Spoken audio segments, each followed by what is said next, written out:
was privileged enough to be invited to check out Proton's top secret R3 facility. For those of you who don't know, R3 is Proton's tuning division. R3 stands for Race Rally Research, and it's headed by Tengku Djan, who is Malaysia's #1 drift racer. The reason why I was there was to check out a brand new souped up car. It's a modified version of Proton's very, very popular Satria Neo hatchback. R3, in conjunction with Lotus, decided to do a special edition. So this is the Lotus Racing Satria Neo. So here's a little peek into Proton's R3 facility.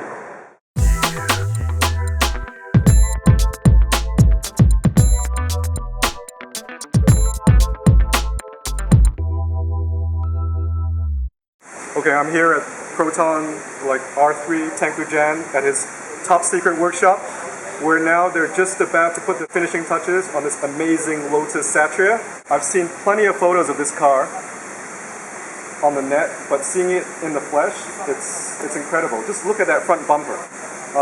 So I just have to ask, how did you come up with this concept to this car? Well, this is a variation of our R3 body kit for the Neo. It's actually derived off our race car, and it's built to the Asian Touring Car 1500 Max rules and regulations. So we work very closely with our suppliers. One of them is a designer, and it's really good. It's really good. We work at this, more or less at the same wavelength. And what I do is I give him the concept. He comes up with a few drawings, and from there we narrow it down, and this is the finished product. So I mean, for those who don't understand why this car is priced a lot more than the regular car, can you just maybe explain it very briefly? I mean, I can see it. I know exactly why. Because I want those brakes for my car, and that thing there, I already know if I got it on my car, that would be like 20,000. So, well, again, why it's expensive? Because it's limited to 25 units. Yes. So, based on production, that's very, very small volume.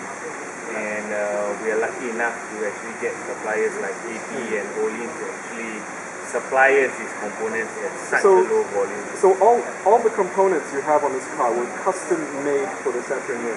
Yeah, every component. Yeah. So that means you actually got AP Racing to make this brake kit especially for this car? Especially for the car, and mated perfectly with our standard brake booster. So you don't get over assistance. It's not something which is, you buy off the shelf, stick it on, and in most cases you have an overly assisted brake system. So this provides the balance between brake feel and at the same time, of course, braking performance. And Olin's also custom made this? Yeah. Yes.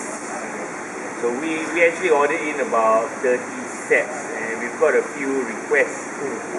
Can I buy the Olin set? But every component which we have ordered is about 30 sets each, and we actually keep it for the car, for our owners. If they do have any issues or problems or accidents, then we have components to supply them. So there's no way like a normal Satria owner can buy any of these parts? No. Not even the carbon fiber hood? No. But we'll probably see this in Sunway in about 2 weeks. Yeah. Maybe not in the same quality, but yeah, you'll see. Where did you get the carbon fiber work done? Carbon fiber work done by a local supplier as well. We went through fitting tests and made sure that every single component would fit perfectly on. Yeah, because I see the fitting on that is perfect. It is OEM. In essence, it is OEM. Correct. We brought it to Sepang as well for test, and it's about 2 seconds slower than our old Satria R3, which was a 1.8. So it's actually a very quick car. Well, can I put a turbo in there, right? We've been toying with the idea. The problem is... really?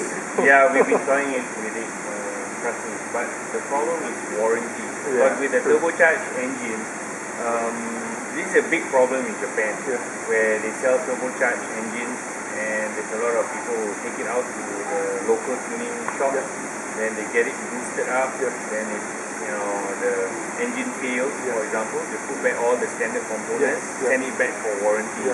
So that could be an issue on our side. Well, that happens in Japan? I thought that was only a Malaysian thing.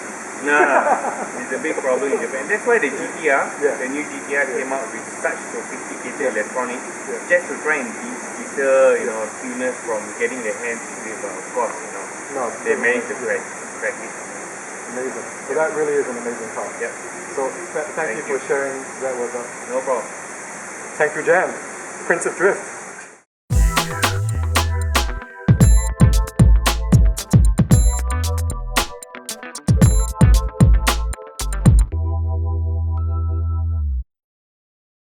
So what we are filming to the car is from the standard base car of 125 horsepower, 150 Nm torque. We have increased the horsepower to 20 extra to get 145 horsepower now, and 168 Nm, 18 Nm additional.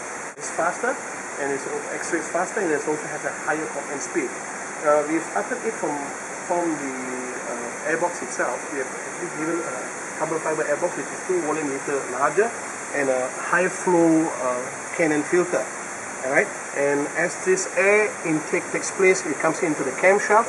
Before it comes into the camshaft, the air intake, variable air intake passage, there's a 2 intake passage, there's a long passage and a short passage. The short passage in a standard car will work only at 4,800 RPM. Now we have delayed that to 5,000 RPM. Okay. Alright, that is by using a programmable ECU to delay that function. And when air goes into the combustion chamber to the intake camshaft, the high cam from the 250-degree angle, now it's 280. The low cam from 216, now it's 232. So these cams are not the same as the ones in the Not the same. Okay. These are all reprofile cams. And the cams in the standard car works at 4,400 RPM. We have brought that forward. Now, the cams work at 4,000 RPM. The variable intake manifold works at 5,500 RPM. On the exhaust cam, the profile of the standard car was only at 242, now it's 258. So basically you have a totally different breathing cycle engine with a new programmable ECU.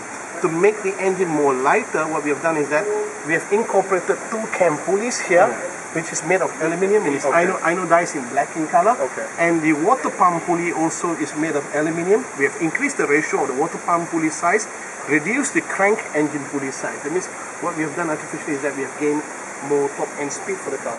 So what normally people do when they buy a car and they want to tune it, you guys have done it for them? Yes, we have done it for them. You've done all the cams, all the lighting pulleys, bigger intake, new ECU, bigger brakes, better suspension.